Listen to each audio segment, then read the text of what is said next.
안녕하세요. 부부상담 전문가 이주은입니다. 고부갈등 케이스가 정말 많이 있죠. 다 이제 피해 본 걸 얘기를 해요. 시어머니가 저한테 이렇게 했어요. 막말을 했어요. 남편이 아무 역할도 안 해요. 남편 너무 효자예요. 참아달래요. 뭐 이해해달래요. 아프시니까 이렇게 해달래요. 뭐 말로 뭐 다 옮길 수도 없을 정도의 이런 굉장히 많은 내용들이 있죠. 그런 케이스들을 보면 이제 이 부인들이 하는 행동이 울며 겨자 먹기로 그래도 뭔가 시댁에 방문을 한다든지 뭐 전화를 드린다든지 뭔가 애쓰느라고 해볼 거를 하면서 굉장히 고통스럽고 자존심 상하고 한 번도 이런 경험을 당해본지 않은 그런 심적 화상에 해당하는 그런 상황에서 이 오는 모멸감이라든지 뭐 사람 대접 떠들 땐 안 하는 경우라든지 눈치 주는 거, 눈 부라리는 거 뭐 말도 안 되는 그런 것들을 다 감당하면서까지도 견뎌본단 말이죠. 그러다 이제 도저히 안 되겠다 싶을 때 이제 끈을 놓는다든지 차단을 한다든지 이제 극단적인 상황으로 가는데, 저는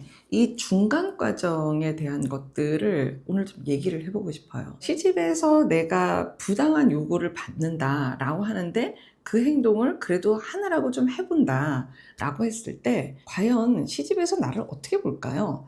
그걸 먼저 한번 생각을 해보세요. 뭔가 이 평가적인 그런 어떤 태도, 비교하는 거, 뭐 이런 것들이 다 옴에도 불구하고 좀 이렇게 하려고 하는 것 같아요. 그러면 나는 그렇게 한다고 하는데 시집 관점에서 나를 어떻게 볼 거라고 생각을 하세요? 그거 한번 생각해 보시겠어요? 저거 봐. 할 만도 한데 애를 쓰지 않는 거지. 할 만도 하니까 하는 거겠지. 그러니까 실제 이 생각을 더 하는 게 남편이기도 해요. 남편 뒷짐 짓고 뒤로 물러나 있는 경우 굉장히 많이 있거든요. 뭐 견딜만 하니까 견디겠지. 오늘 아내가 굉장히 불쾌하고 아주 속상해하고 힘들어하는 거 알아요. 그런데 견딜만 하니까 견디겠지. 근데 사실 이제 나도 견디고 있으니까 아내도 뭐 견디겠지, 견뎌주겠지, 뭐 이런 식으로 그냥 얼머무리고 그냥 넘어가요. 그러니까 이게 이제 누적이 되게 되면 궁극적으로 나는 점점 이제 내 살을 깎아먹고 가는 거예요. 근데 여기서 한번 생각해 볼게요. 예를 들어서 내가 그 행동을 계속 왜 하는 것 같습니까? 나는 그 행동을 왜 할까요? 이걸 가만히 생각해 보면 뭔가 내가 그래도 시집에 대해서 뭔가를 하지 않으면 내 남편이 나를 안 좋아하거나 내가 내 남편으로부터 불이익을 받는다든지 뭐 이상한 생각을 해요. 남편이 나를 안 좋아할까봐, 사랑하지 않으면 어떡하지? 남편이 나한테 화낼까봐, 남편이 나한테 실망할까봐, 이런 여러 가지 생각들을 하고 있는데 그 생각부터가 뭐냐면 내가 남편을 나의 윗사람으로 놓고 있는 생각 구조인 거예요. 그걸 여러분들이 아셔야지 돼요. 중요한 건 결혼을 한 그 시점부터는 어쨌든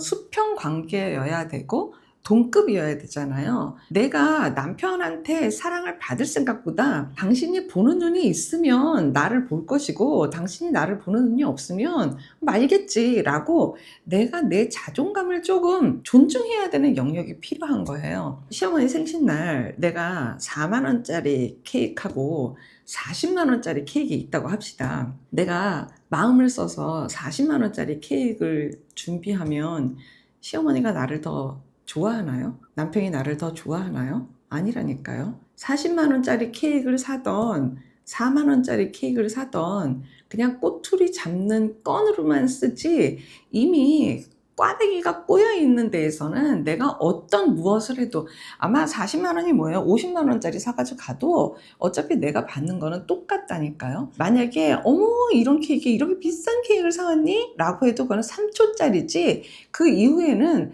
구조상 똑같다라는 거죠. 그러니까 애쓰지 않으셔도 돼요. 고부 갈등이라는 그 자체부터가 그거는 며느리 내용이 아니에요. 며느리가 해결해야 될 그 내용이 아니에요. 다만 제가 여기서 지금 얘기하고 싶은 건 뭐냐면 그렇게 애쓰지 않아도 된다. 그 애쓰는 에너지를 그냥 나한테로 가지고 와야지 된다. 남편이 나를 사랑하지 않을까봐 전전긍긍하면서 시집에 무엇을 한다?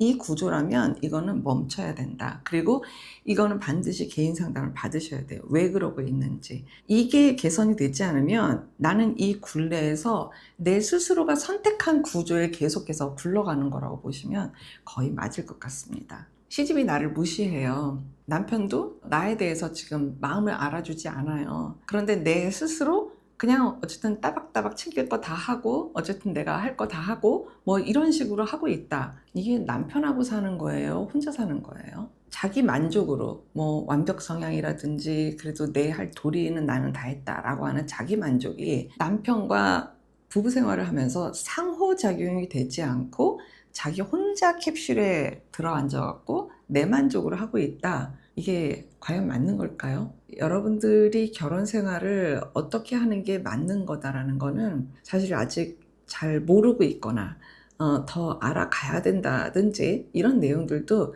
많이 있을 거예요. 지금 이런 상황이라면 일단 남편한테 사랑을 구걸하지 마세요. 남편한테 사랑을 구걸해서 살아갈 일이 아니에요. 나는 셀프, 내 사랑이 있는지, 나는 나를 정말 애정하고 돌보고 나를 중요하게 생각하는지, 그 지점이 건강하게 있는지 그걸 먼저 살펴봐야 될 것 같습니다. 고맙습니다. 건강한 부부 애착이 나라를 살립니다. 오늘도 영상 시청해 주셔서 감사합니다. 고맙습니다.